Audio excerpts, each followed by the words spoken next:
الحمد لله رب العالمين، والصلاة والسلام على سيد الأنبياء والمرسلين. أما بعد فأعوذ بالله من الشيطان الرجيم. بسم الله الرحمن الرحيم.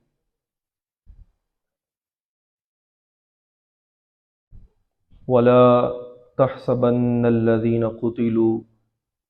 في سبيل الله أمواتا بل أحياء عند ربهم يرزقون.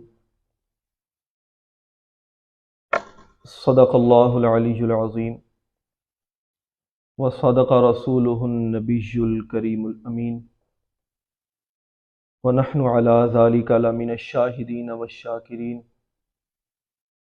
والحمد لله رب العالمين. سرکار مدینہ راحت قلب و سینہ صلی اللہ تعالی علیہ وآلہ وسلم کا فرمان علی شان ہے: من صلی علی 50 مرۃ صافحتہ یوم القیامہ، او کما قال علیہ الصلاۃ والسلام. حضور صلی اللہ تعالی علیہ وآلہ وسلم says, whoever recites durood upon me 50 times a day, I will shake hand with him on the day of judgment. صلو علی الحبیب صلی اللہ تعالی علی محمد صلی اللہ تعالی علیہ وآلہ وسلم.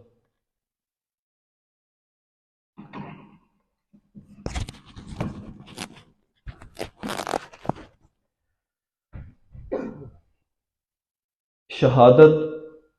آخری منزل ہے انسانی سعادت کی. وہ خوش قسمت ہیں مل جائے جنہیں دولت شہادت کی. شہادت پا کے ہستی زندہ جاوید ہوتی ہے، یہ رنگی شام صبح عید کی تمہید ہوتی ہے. پیارے اور محترم اسلامی بھائیوں، اس دنیا میں اللہ تبارک و تعالی نے مختلف درجات میں لوگوں کو تقسیم فرمایا. کسی کا درجہ بہت بلند ہے اور کوئی ایک عام اور ادنا درجہ رکھنے والا شخص ہے. اعلیٰ انسانوں میں سب سے بلند و بالا ہستی امام الانبیاء حضور صلی اللہ تعالی علیہ وآلہ وسلم کی ذات مبارکہ ہے. اور عام لوگوں میں کوئی مسلمان جب اللہ تبارک و تعالی کی راہ میں اپنا گھر بار قربان کر دے، چاہے ظاہری اعتبار سے اس کا مرتبہ، اس کا مقام کوئی ہی کیوں نہ ہو، لیکن جب وہ اللہ کی راہ میں شہادت قبول کرتا ہے تو وہ ساری دنیا کے مسلمانوں کے دلوں کی دھڑکن بن جاتا ہے. تو جب ایک عام بندہ مرتبہ شہادت پر جا کر مسلمانوں کے عالم اسلام کے دل کی دھڑکن بن جاتا ہے، تو سید الشہداء امام حسین رضی اللہ تعالی عنہ، جو کہ نواسہ رسول ہیں، علی المرتضیٰ شیر خدا رضی اللہ تعالی عنہ کے شہزادے ہیں، سیدہ فاطمہ الزہرا رضی اللہ تعالی عنہ کے جگر پارے ہیں، جن کا مقام پہلے ہی بہت بلند و بالا ہے. تو جب ایسی عظیم ہستی اللہ کی راہ میں مرتبہ شہادت اس حال میں قبول کرے کہ اپنا تن من دھن سب کچھ اللہ کی راہ میں قربان کر دے، حتیٰ کہ اپنے بیٹے، اپنے بھتیجے بھانجے، سب کے سب جو ساتھی تھے ان تمام کو اللہ کی راہ میں قربان کر دے، اور ایک لمحے کے لیے بھی راہ حق سے ہٹنے کا خیال اپنے ذہن میں نہ لے کر آئے، اور اس طرح جو شہادت کو اپنے گلے لگا لے، پھر اس شہید اعظم کا مقام اور مرتبہ کیا ہوگا۔ ایک مرتبہ امیر اہل سنت بانی دعوت اسلامی مولانا الیاس قادری دامت برکاتہم العالیہ کے پاس ایک اسلامی بھائی نے ایک خط بھیجا کہ میں نیکی کی دعوت دیتا ہوں اور اسلام کی طرف لوگوں کو بلاتا ہوں، تو اس راستے میں مجھے بہت زیادہ تکلیفیں اور پریشانیاں آتی ہیں، لوگ مذاق اڑاتے ہیں، طنز کرتے ہیں، اور بہت زیادہ مشقت برداشت کرنی پڑتی ہے، تو اس کا کوئی حل آپ مجھے تجویز کر کے دیں۔ امیر اہل سنت دامت برکاتہم العالیہ نے اس خط کے جواب میں ایک رسالہ تحریر فرمایا، اور اس رسالے میں امیر اہل سنت دامت برکاتہم العالیہ نے یہ فرمایا کہ راہ حق میں چلنے والوں پر مصیبتوں کا آنا یہ کوئی نیا کام نہیں، بلکہ یہ سلسلہ تو صدیوں سے چلتا آ رہا ہے۔ اس کی واضح مثال سید الشہداء امام حسین رضی اللہ تعالی عنہ کی دردناک شہادت کی صورت میں ہمارے سامنے موجود ہے۔ امام حسین رضی اللہ تعالی عنہ میدان کربلا میں بھوک اور پیاس کی حالت میں جس طرح بے دردی کے ساتھ آپ اور آپ کے رفقاء کو، اہل خانہ کو ستایا گیا، شہید کیا گیا، اگر وہ چیز ہم اپنے سامنے رکھیں گے تو نیکی کی دعوت دینے میں، اسلام پر چلنے میں جو بھی رکاوٹیں آئیں گی وہ رکاوٹیں ہمارا راستہ نہیں روک سکیں گی۔ پھر اس رسالے کا نام کربلا کا خونی منظر رکھا گیا، اور یہ رسالہ پھر مکتبۃ المدینہ سے شائع بھی کیا گیا، جس میں فرمایا گیا کہ امام حسین رضی اللہ تعالی عنہ کو کیا کیا کس کس انداز میں پہلے تکلیفیں دی گئیں، ستایا گیا اور پھر شہید کیا گیا۔ اگر کسی کو سامنے لا کر پکڑ کے فوراً ہی قتل کر دیا جائے، اس کی جان چلی جائے، تو اس میں اتنی تکلیف نہیں، لیکن اگر کسی کو اس کے گھر والوں کے ساتھ پکڑ لیا جائے، قید کر لیا جائے، کھانا پانی بند کر دیا جائے، پھر اس کے سامنے ایک ایک کر کے اس کے گھر والوں کو، اس کے بچوں کو، اس کے ساتھیوں اور دوستوں کو ذبح کر دیا جائے، اور پھر سب سے آخر میں اس کو بھی دردناک تکالیف دے کر اس کو بھی ذبح کر دیا جائے، تو یہ تکلیف اور یہ ایک دردناک جو کیفیت ہے، اس کو اگر ہم اپنے سامنے رکھیں گے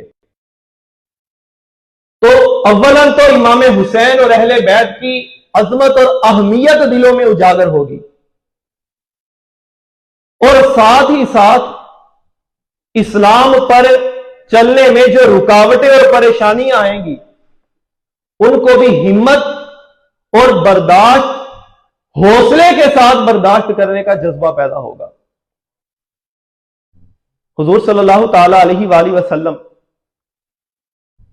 ابن ماجہ شریف کی حدیث پاک ہے، ایک مرتبہ اپنے صحابہ کے ساتھ گلی میں جا رہے تھے، راستے میں، تو سامنے سے دیکھا کہ امام حسین رضی اللہ تعالی عنہ بچپن کی حالت میں، چھوٹی سی عمر تھی، سامنے سے امام حسین رضی اللہ تعالی عنہ تشریف لا رہے تھے۔ حضور صلی اللہ تعالی علیہ وآلہ وسلم جو کہ امام الانبیاء ہیں، تاجدار کائنات ہیں، حضور صلی اللہ تعالی علیہ وآلہ وسلم نے اپنے دونوں مبارک ہاتھوں کو ایسے کھول دیا اور آگے بڑھ کر امام حسین رضی اللہ تعالی عنہ کو اپنے مبارک سینے سے لگایا اور سینے سے لگا کر پھر فرمایا حسین منی و انا من حسین، کہ حسین مجھ سے ہے اور میں حسین سے ہوں. احب اللہ من احب حسینا، جو حسین سے محبت کرے گا اللہ پاک اسے اپنا محبوب بنا لے گا. اس طرح کی روایات امام حسین کے فضائل میں ہم نے بے شمار مقامات پر بے شمار انداز میں سنی. یہ وہ روایات ہیں کہ جو مشہور و معروف تھیں، پھیلی ہوئی تھی لوگوں میں. سارے مسلمانوں کو حسنین کریمین کے فضائل کا اندازہ تھا، لیکن اس کے باوجود بھی امام حسین رضی اللہ تعالی عنہ پر اتنی زیادہ تکلیفیں اور پریشانیاں لائی گئیں اور ان کو ایک دردناک موت دی گئی. تڑپتے صحرا میں ان کو بھوکا اور پیاسا رکھ کر شہید کیا گیا. یہ تمام کے تمام فضائل ان لوگوں نے بھی سن رکھے تھے جو آپ کو شہید کرنے کے لیے آئے تھے، جو آپ پر ظلم و ستم ڈھا رہے تھے. لیکن اس کے پیچھے وہ وجہ کیا تھی کہ جس وجہ سے ان یزیدی بدبخت لوگوں نے احادیث رسول کا، نسبت رسول کا کوئی پاس نہ رکھا اور بے دردی کے ساتھ اہل بیت اطہار پر اتنا ظلم و ستم ڈھا دیا. اگر ہم اس وجہ پر غور کریں، وہ وجہ امام حسین رضی اللہ تعالی عنہ نے خود بھی بیان فرمائی کہ جب آپ میدان کربلا کی طرف جا رہے تھے کہ یزیدی لشکر آپ کے سامنے جب آیا تو آپ نے وہاں پر خطبہ دے کر جو یزیدیوں کی خامیاں بیان کی، جو ان کے اندر آ چکی تھیں، اور ان خامیوں اور برائیوں کے خلاف جو بندہ کھڑا ہوگا اس بندے کو بھی بے دردی کے ساتھ قتل کر دیا جائے گا. تو ان خامیوں کے خلاف امام حسین رضی اللہ تعالیٰ عنہ کھڑے ہوئے. اب امام حسین رضی اللہ تعالیٰ عنہ نے، چونکہ آپ مدینہ منورہ میں تھے، عزت کے ساتھ رہ رہے تھے، کوئی پریشانی کوئی تکلیف نہیں تھی، آپ کی ہر جگہ پر عزت کی جاتی تھی، تو آپ کو کیا ضرورت پیش آئی کہ آپ اٹھ کر ایک سکون والی، عزت اور احترام والی زندگی آپ گزار رہے تھے، آپ وہاں سے اٹھے اور اٹھ کر کربلا کے میدان کی طرف چل پڑے. امام حسین رضی اللہ تعالیٰ عنہ نے خطبے میں ارشاد فرمایا، اللہ کے حبیب صلی اللہ تعالیٰ علیہ وآلہ وسلم ارشاد فرماتے ہیں کہ جب لوگوں کے اوپر کوئی ایسا حکمران آ جائے کہ جو ظالم ہو، فاسق و فاجر ہو، اللہ کے احکامات کی خلاف ورزی کرنے والا ہو اور حدود اللہ کو تہس نہس کرنے والا ہو، جب ایسا حکمران کسی لوگوں کے اوپر آ جائے اور وہ اس کے ظلم کو دیکھ کر نہ اپنے ہاتھ سے اس کو روکیں نہ زبان سے اس کو روکیں، تو اللہ پر حق ہے، اللہ پر لازم ہے کہ اللہ پاک ان خاموش رہنے والے لوگوں کا حشر بھی قیامت کے دن اس ظالم حکمران کے ساتھ کرے گا. جس دردناک اور عذاب کی کیفیت میں اس ظالم شخص کو اٹھایا جائے گا، جو سزا اور تکلیف اسے ملے گی، وہ سزا اور تکلیف اللہ تبارک و تعالی اس ظالم کو ظلم کرتے وقت دیکھ کر خاموش رہنے والوں پر بھی اللہ پاک وہی عذاب اور تکلیف ان پر نازل کرے گا. تو امام حسین رضی اللہ تعالیٰ عنہ نے فرمایا کہ یزید کے اندر خرابیاں ہیں. خرابی کیا ہے؟ نمبر 1، فرمایا کہ یزید زانی ہے، یزید شرابی ہے، یزید فاسق ہے، یعنی کھلے عام اللہ کی نافرمانیاں کرنے والا ہے. یزید ظالم ہے، وہ لوگوں پر ظلم و ستم کرنے والا ہے، اور اس کے علاوہ یزید اللہ کے احکامات کی خلاف ورزی کرنے والا، کہ اللہ کے حلال کو حرام اور حرام کو حلال جاننے والا ہے. فرمایا مجھ جیسا اس جیسے کی بیعت نہیں کر سکتا۔ اب ہم یہ تو سنتے رہتے ہیں کہ امام حسین یزید کے خلاف آئے اور کہا کہ یزید کی بیعت میں نہیں کروں گا۔ امام حسین نے فرمایا کہ جو مجھ جیسا ہو وہ یزید جیسے کی بیعت نہیں کر سکتا۔ اب یہاں پر قابل غور بات یہ ہے کہ مجھ جیسا اور یزید جیسا، اگر ہم اس بات میں غور کریں تو پتہ چلے گا کہ یزید اگرچہ مر کر مٹ گیا، اس کا نام و نشان ختم ہو گیا، لیکن اس جیسے اور اس جیسی سوچ رکھنے والے لوگ اب بھی دنیا میں موجود ہیں۔ جو لوگ امام حسین رضی اللہ تعالی عنہ کی محبت کے دعوے کرنے والے اور ان کے نام پر اپنی جانیں قربان کرنے کے وعدے کرنے والے ہیں، لیکن وہی لوگ جب شریعت کے احکامات پر عمل کرنے کی باری آتی ہے تو وہ اس صف میں جا کے کھڑے ہو جاتے ہیں کہ جن صف والوں کے خلاف امام حسین نے علم جہاد بلند کیا۔ یزید کے اندر جو خرابیاں تھیں بدکاری والی، مسلمانوں میں بہت زیادہ موجود ہے۔ وہ شرابی تھا، مسلمانوں میں بہت زیادہ شراب عام ہو گئی۔ وہ فاسق اور فاجر تھا، اللہ کی حدود کی خلاف ورزی کرنے والا تھا۔ وہ تمام کی تمام خرابیاں تو آج بھی مسلمانوں میں بکثرت موجود ہیں۔ امام حسین کا یزید کی ذات کے ساتھ کوئی اختلاف نہیں تھا، کوئی اختلاف نہیں تھا۔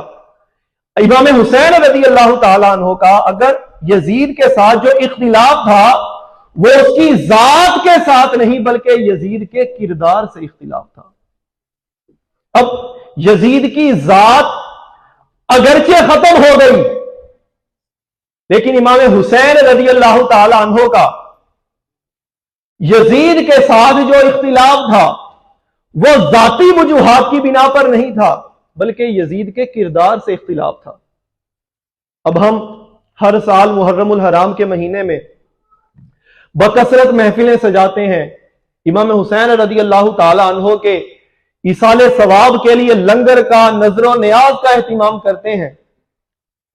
یزید کی برائیاں بیان کرتے ہیں، یزید کی خرابیاں بیان کرتے ہیں۔ امام حسین رضی اللہ تعالی عنہ یزید کے خلاف کس طرح میدان میں اترے یہ سب بیان کرتے ہیں، لیکن جب بات کردار یزید کی آتی ہے، جب یزید کے اندر پائی جانے والی برائیوں کی بات آتی ہے تو غور کرنے سے پتہ چلتا ہے کہ شاید کوئی ایسی برائی نہیں ہوگی کہ جو یزید کی ذات میں پائی جاتی تھی اور آج ہم مسلمانوں میں نہیں پائی جاتی۔ ہم امام حسین کی محبت کا دعویٰ کرنے والے ضرور ہیں، کرنا بھی چاہیے، لیکن ہمارے اندر مسلمانوں میں جو صفات پائی جا رہی ہیں، جو یزیدی کردار مسلمانوں میں داخل ہو چکا ہے، اگر اس کردار کی طرف غور کریں تو آج کے دور میں اگر امام حسین ہوتے پتہ نہیں کس یزید کے خلاف وہ لشکر لے آتے۔ یزید تو اسلام کا دعویٰ کرنے والا تھا، کلمہ پڑھنے والا تھا، نماز پڑھنے والا تھا، جمعہ پڑھانے والا تھا، خطبہ دینے والا تھا، امامہ باندھنے والا تھا، مسلمانوں کا لباس پہننے والا تھا، پوری دنیا کے مسلمانوں کا حکمران ہونے کا دعویٰ کرنے والا تھا،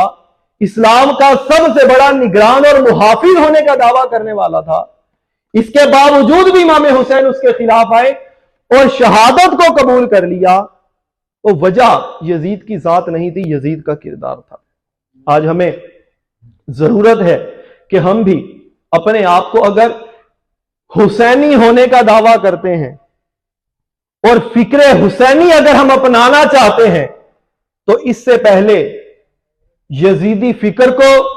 یزیدی سوچ کو، یزیدی کردار کو اپنے آپ سے نکالنا پڑے گا۔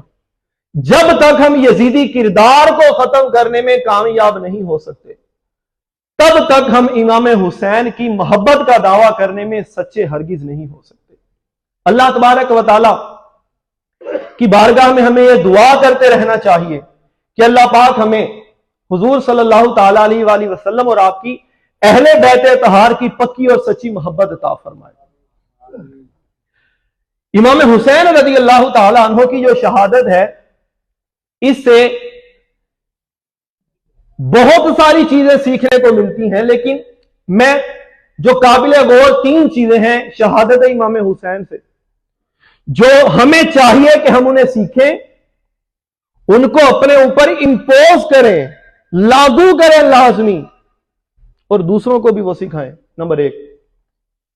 شہادت حسین سے ہمیں جو 3 چیزیں سیکھنے کو ملتی ہیں۔ Number 1، say no to every یزید۔ جب بھی، جہاں بھی، جس شکل و صورت میں بھی یزید یا یزیدی فکر والا ہمارے سامنے آئے، اس کو ہمیشہ نو کہیں گے۔ اس کے سامنے، یزیدی کردار اور یزیدی سوچ والے کے سامنے کبھی بھی اپنا سر نہیں جھکانا۔ نمبر 2، نو مکسنگ، نو کمپرومائز ان اسلام۔ اسلام میں غیر اسلامی چیز کوئی داخل نہیں کرنی۔ ہم نے دکان کھولی، بزنس سٹارٹ کیا، جب سوچا کہ میں اس طرح بھی پیسے کما سکتا ہوں، اس طرح بھی پیسے کما سکتا ہوں، اس طرح بھی آ سکتے ہیں، یہ طریقہ شریعت اجازت دیتی ہے، یہ طریقہ شریعت اجازت دیتی ہے، یہ طریقہ شریعت اجازت دیتی ہے، یہ طریقہ ہے جس میں شریعت اجازت نہیں دیتی لیکن پروفٹ زیادہ ہے۔ تو جہاں پر میں نے 4 طریقے شرعی لیے، وہاں پر ایک طریقہ اگر غیر شرعی لے لوں تو کوئی حرج نہیں۔ امام حسین رضی اللہ تعالیٰ عنہ کی شہادت کو سامنے رکھیں تو یزید نے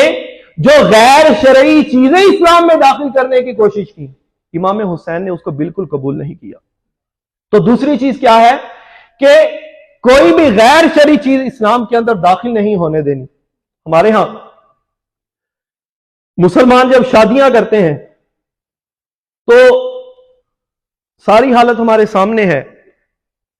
نکاح کیا جائے گا، گواہوں کو بلایا جائے گا، دلہا دلہن سے ایجاب و قبول کا سلسلہ ہوگا، شرعی طور پر جو ایک شرعی نکاح کا طریقہ ہے وہ لاگو کیا جائے گا۔ یہ تمام کام جو شرعی ہیں وہ کیے جائیں گے، لیکن اس کے ساتھ ساتھ بہت سی غیر شرعی رسومات ہم اس کے اندر داخل کر لیں گے۔ اب یہ کام جب ہم اسلام کے اندر، اسلامی رواج کے اندر کوئی غیر شرعی چیزیں داخل کر رہے ہوں تو غیر شرعی کام کرتے وقت ذرا یہ سوچیں کہ اگر اس وقت میں جب یہ غیر شرعی کام کر رہا ہوں اور میں امام حسین کی محبت کا دعویٰ بھی کرتا ہوں، تو یہ غیر شرعی کام کرتے وقت اگر میرے سامنے امام حسین آ گئے تو میں ان کا سامنا کس طرح کروں گا؟ وہ یا تو میرے خلاف جہاد کریں گے یا پھر مجھے حسینیت کی سوچ اور امام حسین کی محبت کا دعویٰ کرنے میں جھوٹا قرار دے دیا جائے گا۔ تو شہادت حسین سے جو دوسری چیز ہمیں سیکھنے کو ملتی ہے کہ اسلام کے اندر کوئی دوسری چیز مکس کرنے کی کسی کو اجازت نہیں، ہم کوئی کمپرومائز نہیں کریں گے۔ اور تیسری چیز کہ جو شہادت کربلا، شہادت امام حسین اور اس واقعہ کربلا کے پیچھے جو چیز ہے وہ کیا ہے؟ وہ ہے فلسفی۔ وہ فلسفہ کیا تھا؟ 2 فلسفے تھے، ایک فلسفہ یزید تھا اور ایک فلسفہ حسین تھا۔ فلسفہ یزید کیا تھا؟ فلسفہ یزید تھا، یزید کہتا تھا کہ مائٹ از رائٹ، کہ طاقت ہی حق ہے، جس کے پاس طاقت ہے وہ بندہ حق پر ہے اور وہ جو چاہے کرے، کوئی اسے پوچھنے والا نہیں، وہ سب کچھ کر سکتا ہے، چاہے وہ اسلام کے خلاف چلا جائے، اسلامی احکامات کی خلاف ورزی میں چلا جائے، کوئی اسے کچھ نہیں کہہ سکتا، کیونکہ طاقت ہے تو سب کچھ ہے۔ تو یزید کا فلسفہ تھا مائٹ از رائٹ، طاقت ہی سب کچھ ہے، جبکہ امام حسین رضی اللہ تعالی عنہ کا فلسفہ تھا رائٹ از مائٹ۔ یزید کہتا تھا کہ طاقت ہی سب کچھ ہے، طاقت کا ہونا ہی حق ہے۔ امام حسین نے یہ فلسفہ پیش کیا، طاقت کا ہونا حق نہیں ہے، حق پر ہونا سب سے بڑی طاقت ہے۔ حالات جیسے بھی آ جائیں ہم حق کا دامن کبھی نہیں چھوڑیں گے۔ چاہے اس حالت میں ہمیں اپنا سب کچھ قربان کرنا پڑ جائے، اپنا گھر بار لٹانا پڑ جائے، امام حسین کی اگر ہم حالت کو دیکھیں کہ کیا حالت ہوگی اس وقت کہ جب آپ کے سامنے آپ کے جو 71 ساتھی تھے ان کو شہید کر دیا گیا، آپ کے جوان بیٹے علی اکبر کو شہید کر دیا گیا، آپ کے ننھے شہزادے علی اصغر کو شہید کر دیا گیا، اور اب آپ کو اپنے آنکھوں کے سامنے اپنی شہادت نظر آ رہی تھی، اور ذہن میں یہ خیال بھی تھا کہ جب مجھے شہید کر دیا جائے گا تو میرے ساتھ یہ جو اہل بیت کی خاندان رسول کی یہ جو مبارک خواتین ہیں ان کے ساتھ یہ یزیدی کیا ظلم و ستم کریں گے۔ یہ ساری فکریں اور پریشانیاں تھیں، اس کے باوجود بھی امام حسین رضی اللہ تعالی عنہ ہمت نہ ہارے۔ امام حسین کی جگہ پر اگر رستم زمانہ بھی ہوتا تو شاید اپنے حوصلے ہار دیتا، حق سے پیچھے ہٹ جاتا، لیکن امام حسین رضی اللہ تعالی عنہ نے اپنا سب کچھ اللہ کی راہ میں رسول اللہ کے دین پر قربان کر کے یہ بتا دیا کہ کروں تیرے نام پہ جاں فدا، نہ بس ایک جاں دو جہاں فدا، دو جہاں سے بھی نہیں جی بھرا، کروں کیا کروڑوں جہاں نہیں۔ اللہ تبارک و تعالی ہمیں امام حسین کی محبت کا دعویٰ کرنے میں سچا بنائے اور سچی محبت اللہ پاک ہمیں نصیب فرمائے۔ حضور صلی اللہ علیہ وسلم نے بھی فرمایا کہ اپنی اولاد کو اہل بیت کی محبت سکھاؤ، تو ہمیں بھی چاہیے کہ اپنی اولاد جب چھوٹے بچے ہمارے پاس جس وقت وہ ہماری سنتے ہیں، چھوٹا بچہ بچپن کی حالت میں ماں باپ کی سنتا ہے، جب وہ ماں باپ سے سن کر بولنا سیکھتا ہے تو وہ لاشعوری کے وقت میں اس کے لاشعور میں اگر محبت اہل بیت داخل کر دی جائے گی تو زندگی میں کیسے ہی حالات آ جائیں، کچھ بھی ہو جائے، محبت اہل بیت کو اس کے دل سے